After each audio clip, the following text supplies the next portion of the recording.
Qo'l-oyoq muzlashi zamonaviy tibbiyotda va hozirgi paytda judayam dolzarb muammolardan bittasi bo'lib qolmoqda. Hozirgi paytda bu yoshlarni ham, kattalarni ham bir xil darajada zararlantirib, ya'ni bezovta qilib kelmoqda. Buni bir nechta sabablari, belgilari va yechimlarini berib o'tib ketamiz. Hurmatli kuzatuvchilar, kanalimizga ko'pchilik obuna bo'lmasdan kuzatib bormoqda. Albatta kanalimizga obuna bo'lib qo'ying. Manfaatli bo'ladi degan umiddaman.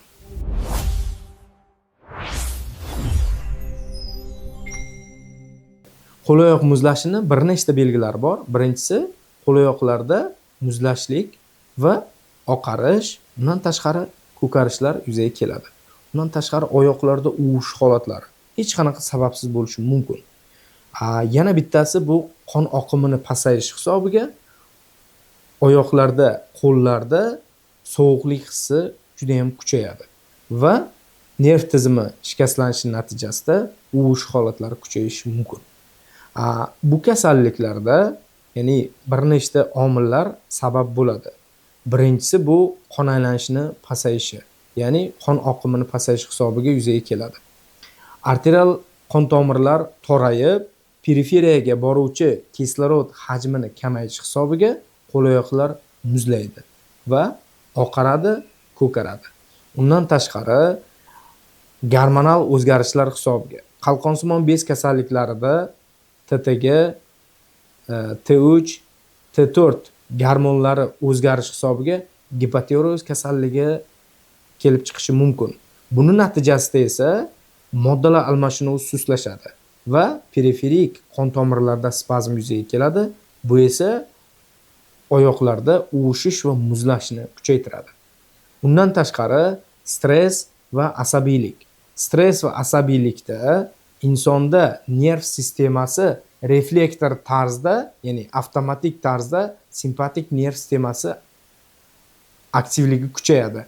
Natijada esa qo'l-oyoqlardagi kichik qon tomirlar spazmi kuchayadi. Natijada esa o'sha og'riq, uvishish va muzlash holatlari bu natijasida kelib chiqadi. E'tibor beringlar. Temir tanqislik holatlari, ya'ni temir tanqislik anemiyasi ham qo'l-oyoq muzlashiga olib keladi. Va B12 vitamini yetishmovchiligi ham qo'l-oyoqlar muzlashiga sabab bo'lishi mumkin.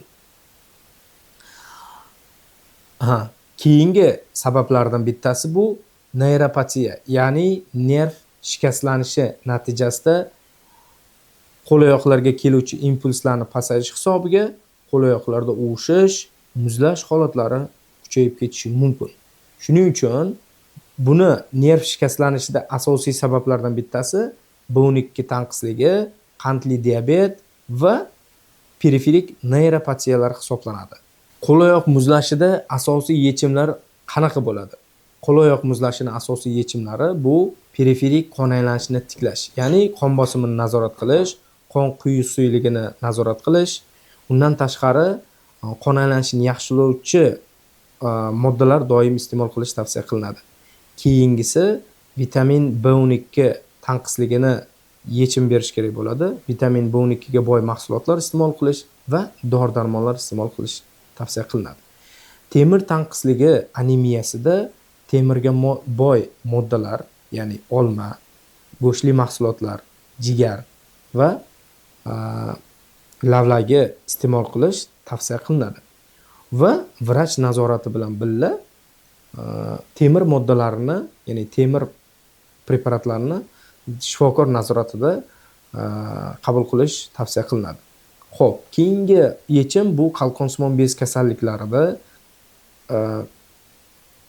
keyingi yechim qalqonsimon bez gormonlarini nazorat qilish. TTG, T3 va T4 gormonlarini nazorat qilish.